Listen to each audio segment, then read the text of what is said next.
रामहि में। तो रामहि में कौन सा है? प्रथमा बहुवचन, द्वितीया एक वचन और द्वितीया बहुवचन और तृतीया बहुवचन, कौन सा ही है इसमें? तृतीया बहुवचन, बिल्कुल सही है। अब देखो ये स्पष्ट हो गया ना बिल्कुल। राम ही, ऐसी रमेश ही, आ रहा समझ में कि नहीं? राम ही में जो है तृतीया बहुवचन है, स्पष्ट है बिल्कुल। दूसरा प्रश्न जो है, तृतीया विभक्ति एक वचनस्य रूपम नास्ति। ये ध्यान देना है, ये बहुत जरूरी है, यहां ध्यान देना, ये ना, ठीक है ना? हाँ, यहीं पे जो है पूरा प्रश्न आता हुआ बिल्कुल सही प्रश्न जो है, मतलब जो सही है प्रश्न, वो भी क्या हो जाता है? गलत हो जाता है। तो यहाँ ना पे ध्यान दे, ऐसी देखो यहां बताएं हम, इसमें देखो थोड़ा, ये जो पहला प्रश्न हम बता रहे थे, पहला प्रश्न है राम ही इति पदे विभक्ति वचनम अस्ति।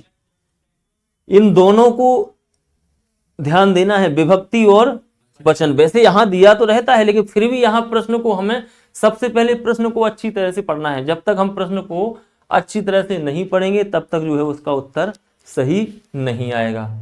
अब यहां पर भ्रम उत्पन्न करने के लिए यहां दो विभक्ति नहीं, द्वितीया एक वचन, द्वितीया बहुवचन, ठीक है? प्रथमा बहुवचन, लगभग तीन जो ऑप्शन होते हैं वो भिन्न रहते हैं, एक उसमें सही रहता है। वैसे भी उसको जो तैयार किया जाता है उसमें भी तीन जो विकल्प है वो मेल नहीं खाते हैं, ऐसा रखा जाता है कि नहीं? तो इसमें जो है क्या है? तृतीया बहुवचन। ये याद रखना, कोई भी हो, राम ही हो, फल ही हो, रमेश ही हो, बालक ही हो, आई जुड़ता है और विसर्ग जहां रखा जाता है वह तृतीया बहुवचन का रूप होता है, ठीक? फिर तृतीया विभक्ति एक वचनस्य रूपम नास्ति, जैसा कि हमने बताया कि नास्ति, ना नहीं है। इनमें तीन ऐसे पद हैं जो तृतीया विभक्ति एक वचन के रूप हैं। तीन इसमें ऐसे विकल्प हैं जो तृतीया विभक्ति एक वचन के हैं। एक विकल्प ऐसा है जो तृतीया विभक्ति एक वचन का नहीं है, वो अपन को अलग करना है। तो कौन सा है इसमें? रामेण हरिणा लतया भानुभी। सही उत्तर क्या होगा इसका? भानु भी, क्योंकि ये तृतीया बहुवचन का है। बाकी है तो विभक्ति तो तृतीया तीन चारों में है, लेकिन वचन को भी ध्यान देना है, जो हमने कहा है कि वचन भी देखना है, ठीक है?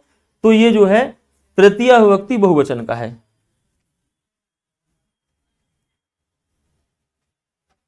प्रश्न जो तीसरा है, हरये इति पदे विभक्ति अस्ति।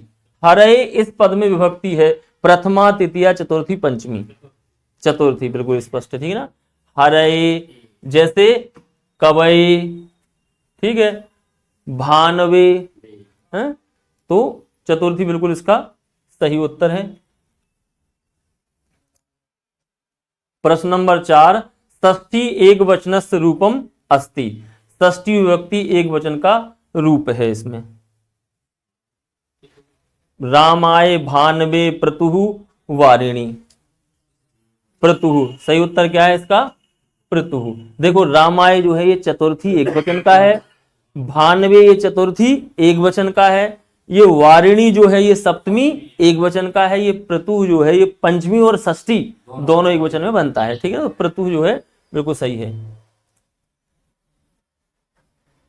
फिर प्रश्न जो है पांचवा है,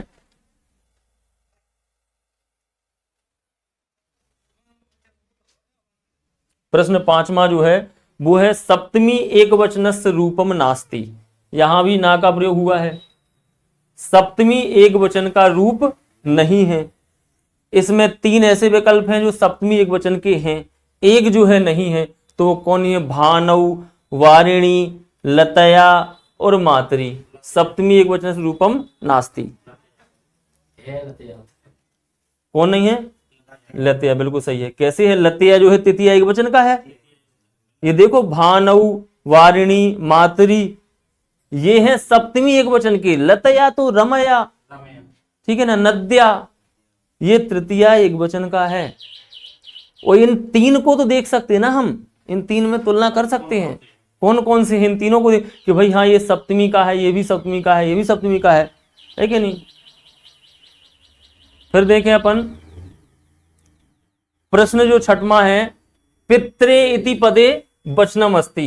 पित्रे इस पद में जो है क्या पूछा है, केवल वचन पूछा है। तो एक वचन, द्विवचन, बहुवचन कौन सा है, एक वचन, बिल्कुल सही आंसर है। सातवां प्रश्न देखें, अधोलिखितेषु पदेषु द्वितीय बहुवचनस्य रूपम अस्ति। द्वितीय बहुवचन का रूप है, नीचे लिखे हुए पदों में द्वितीय बहुवचन का रूप है। प्रीतिन, मातिन, पितरः, मातृणाम। क्या है इसमें सही, द्वितीय बहुवचनस्य। हाँ ये देखो ना प्रश्न, देखो द्वितीय बहुवचन का, तो इसको तो हम ले नहीं सकते, ये तो षष्ठी का है, ये तो षष्ठी का है, ये पितरः प्रथमा बहुवचन का है। अब यहां देखो, यहां जो है संशय उत्पन्न किया गया है, सही कौन है इसमें, प्रतिन, ये सही है। मातृन का जो सही रूप बनता है वो बनता है क्या, मातिः, ये है द्वितीय बहुवचन का बनता है मातिः। यही अंतर है बस केवल, बाकी माता और पिता के जो शब्द रूप हैं, माति और पित शब्द के जो शब्द रूप चलते हैं वो एक समान चलते हैं। हाँ स्त्रीलिंग में जो है, देखो स्त्रीलिंग में विसर्ग का प्रयोग और पुल्लिंग में कहेगा ना का। देखो पिति, ये माति तो है, वैसे ही क्या है शब्द, पिति है, ये करना ही है अपन को, दीर्घ तो यहां मात्रा करना है, ये जो ऋण की मात्रा है इसको क्या करना है, दीर्घ तो दोनों में करना है, माति पिति में। पिति में क्या करना है अपन को, ना जोड़ देना है आधा, और स्त्रीलिंग वाले माति में क्या जोड़ देना है, विसर्ग देना है। बाकी सब रूप जो है समान है। स्पष्ट है ना। अब देखो प्रश्न नंबर 8वां देखिए, वारिणा इति पदे विभक्ति अस्ति। वारिणा इस पद में विभक्ति है, वारिणा में द्वितीय, तृतीय, षष्ठी, सप्तमी कौन सी है, बताओ आप लोग। हाँ क्या है, कौन सी, द्वितीय। अब आप इसमें द्वितीय बोल रहे हो, द्वितीय कौन सा बताओ, वचन बोल दो भाई। द्वितीय ये नपुंसक लिंग का शब्द है। वारी, वारिणी, वारिणी, वारी, वारिणी, देख समान चलेंगे प्रथमा द्वितीय, तो वहां तो ये बनता ही नहीं है। अरे भानुना, कबीना, समझो ना आप, भानुना, कबीना, वैसे ही बारीना, वो तो ना का एड़ा हो गया रा की वजह से। यहां क्या है, जैसे भानुना, कबीना, वैसे ही बारीना, तृतीय विभक्ति है इसमें सही। यहां जो रूप बनता है वो क्या बनता है, बारीना। लेकिन जो वो है ना, जो रसाभ्याम ऋणोना, उसके अनुसार जो है, यदि रा के बाद यदि ना होता है, यदि ना के पहले रा हो या सा हो, तो ना का क्या हो जाता है, एड़ा। तो मजबूरी में हमें इसका क्या करना पड़ता है, एड़ा करना पड़ता है, तो क्या हो जाता है, बारीना। ठीक है ना। फिर देखें प्रश्न नंबर 9, लताया पदे विभक्ति अस्ति। लताया पद में विभक्ति है। हाँ तताया मतलब लताया, वो गलत टाइप हो गया होगा, तताया भी देख लें तो भी कोई दिक्कत नहीं है। ठीक है ना। लताया पदे विभक्ति अस्ति, प्रथमा, द्वितीय, तृतीय और पंचमी, पंचमी, षष्ठी चा। ठीक है, ये है इसका लताया, रमाया, रमाया। कोई भी स्त्रीलिंग कोई भी शब्द हो, उसकी पंचमी और षष्ठी एक समान बनती है। नद्या है, नद्या है, वैसे यहां लताया, लताया बना है। हाँ फिर 10वां है, अधोलिखितेषु पदेषु पंचमी विभक्ति एक वचन रूपम। यहां देखो क्या है, पंचमी विभक्ति पूछी उन्होंने और उसका वचन। पंचमी विभक्ति एक वचन का रूप क्या है, रामात। ठीक है ना, क्या है, रामात है।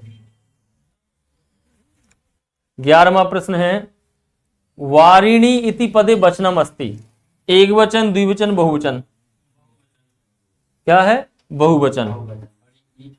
हाँ छोटी ई, बड़ी और फिर बड़ी ई, छोटी। तो यहां मतलब दीर्घ लघु, हाँ लघु दीर्घ और दीर्घ लघु, इतना याद रखो। हाँ उसमें लघु लघु की मात्रा रहती है, कोई भी शब्द रूप हो तो बहुवचन है इसमें। फिर है आपका 12वां जो है, षष्ठी विभक्ति बहुवचन रूपम अस्ति। षष्ठी विभक्ति बहुवचन का रूप देखिए इसमें। हाँ प्रतनाम, ये तो आपका गलत ही है वैसे ही, प्रतनाम। ठीक है, और क्या है, ये भी है, इसमें क्या है, हास्य दीर्घ है, तो ये भी गलत है आपका। और ये प्रतिनाम, इसमें दीर्घ है लेकिन नाम है राम होना चाहिए, तो सही क्या है, प्रतिराम, ये सही है रूप। ठीक। 13वां प्रश्न देखो, रमा शब्द रूपेशु रमेति पदस्य आवृत्ति कतिवारम भवति, द्विवारम त्रिवारम चतुर्वारम। वही लते कह दो या रमे कह दो या बालिका कह दो, वही है। ठीक है। अंतिम जो प्रश्न है वो है संबोधन एक वचनस्य रूपम नास्ति। संबोधन एक वचन का रूप नहीं है। हे राम है, हे लते, हे कवे, हे माता है, इन चार में से कौन सा जो है संबोधन एक वचन का रूप नहीं है? हे राम, हाँ ठीक है ना, ये नहीं है, क्योंकि यहां विसर्ग नहीं होता है। क्या होता है, हे राम। क्या होता है, हे राम केवल, क्योंकि जो प्रथमा एक वचन में जो रूप दिया है उसमें परिवर्तन चाहिए। यहां तो उन्हें ज्यों का तो राम है उठा के रख दिया है। ठीक है ना, तो